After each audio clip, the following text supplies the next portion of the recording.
Morning, boys and girls. Okay, so today we're going to try to see how many chapters we can get in on this fabulous Wednesday.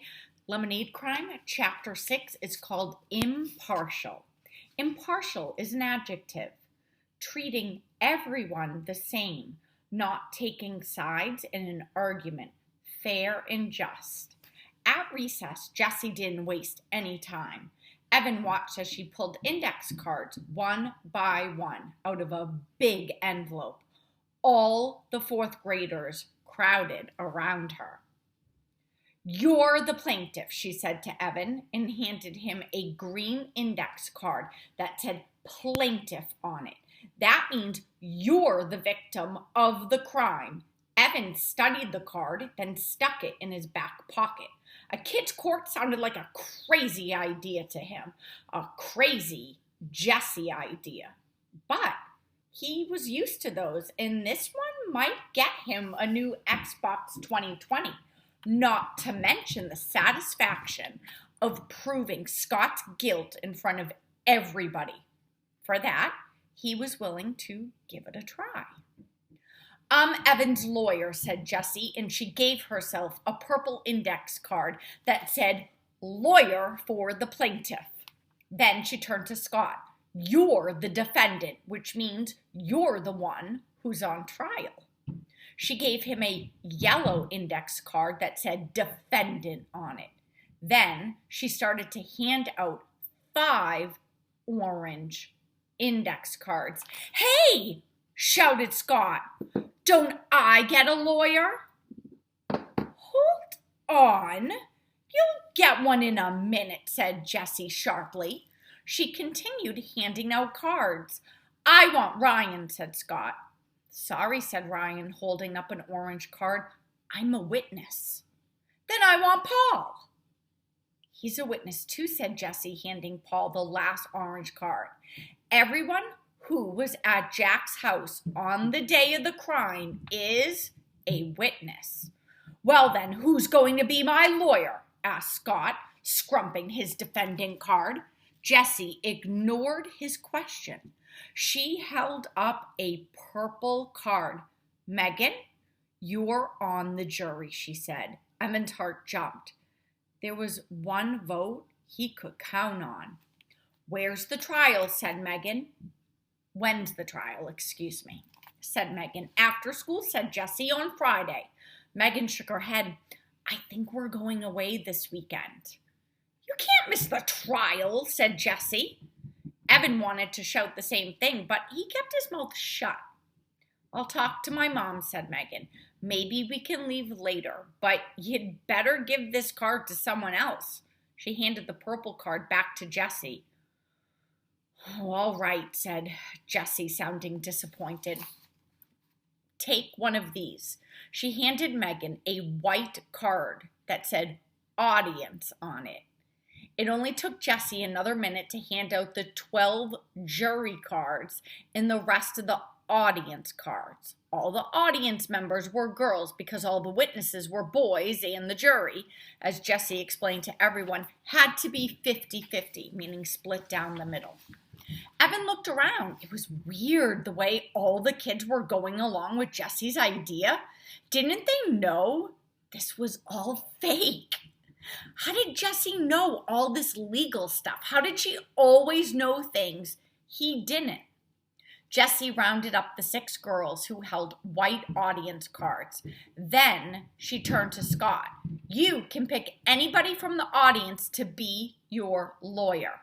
Technically, we don't even need the audience." "No offense," said Jessie, turning to the girls. "I don't want to be a girl. I don't want a girl lawyer," said Scott. "Suit yourself," said Jessie, shrugging. "But don't come back and complain you weren't offered legal counsel."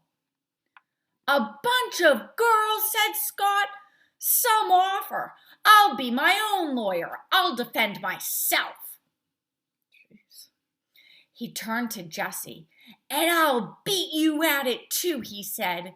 That was just like Scott, thought Evan. Always thinking he was the best. Always the kid who had the best stuff, who took the best vacations, who had everything. Good, said Jessie. Defend yourself. There was just one more index card in her envelope. Evan watched as she pulled it out slowly. The card was red. It had one word on it. Jessie looked around like she was making a very important decision. But Evan knew she'd already decided who would get the red card. Jessie never left anything until the last minute. So your brain should be thinking, who could possibly receive this red card? And what will the job be of this red card? And maybe some of you have already figured it out. The judge is going to be David Corcoran. There was dead silence. Then Paul shouted out, "Are you kidding me? He can't be a judge," said Ryan. "He collects human bones." "I do not," said David, turning bright red, but stepping up to Jessie and taking the card out of her hand. Then everyone started talking at once. David, meanwhile, held up the red card and shouted, "Ha ha, I'm the judge, I'm the judge." They made so much noise, the duty teacher came over to see what was going on with Class 4O.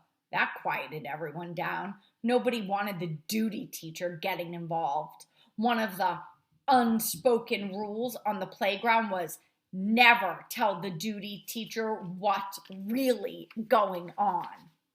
"Why him?" asked Paul after the duty teacher walked away. "Because he's the only one in the whole class who's impartial," said Jessie. "He's not friends with Evan or Scott. He'll be fair. He won't play favorites, and that's the most important thing about a judge. A judge has to treat everyone the same." David held up the red card in one hand and placed the other hand over his heart. "I solemnly swear that I'll be a fair judge," he said. "Good," said Jessie.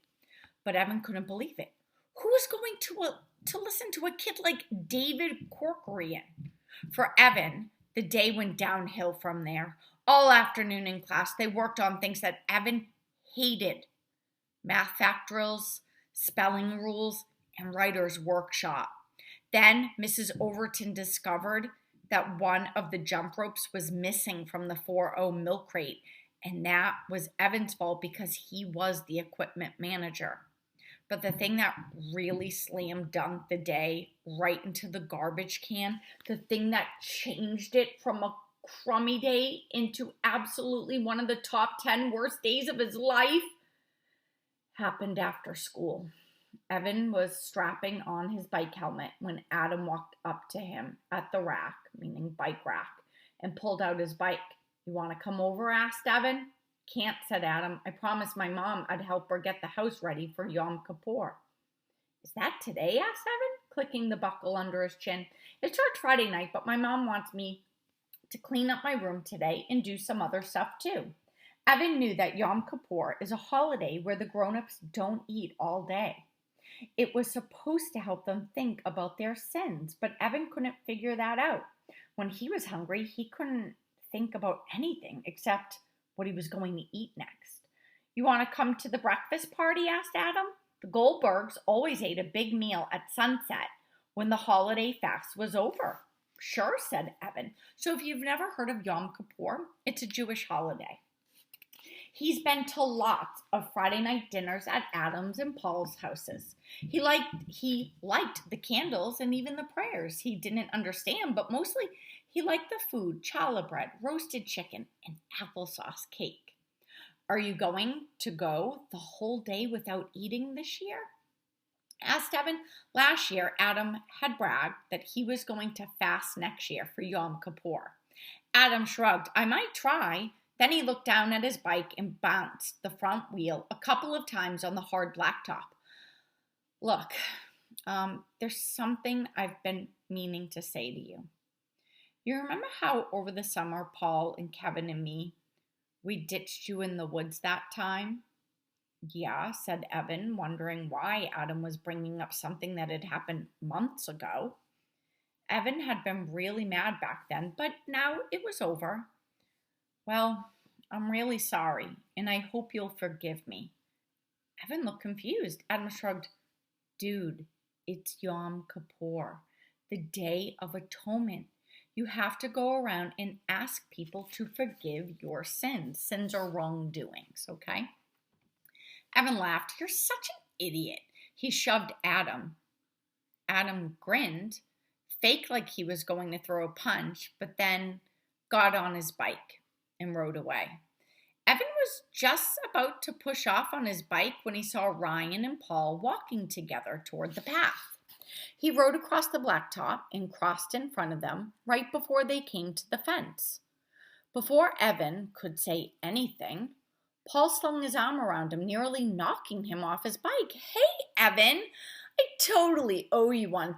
Thanks for taking the blame, when Charlie got off his leash.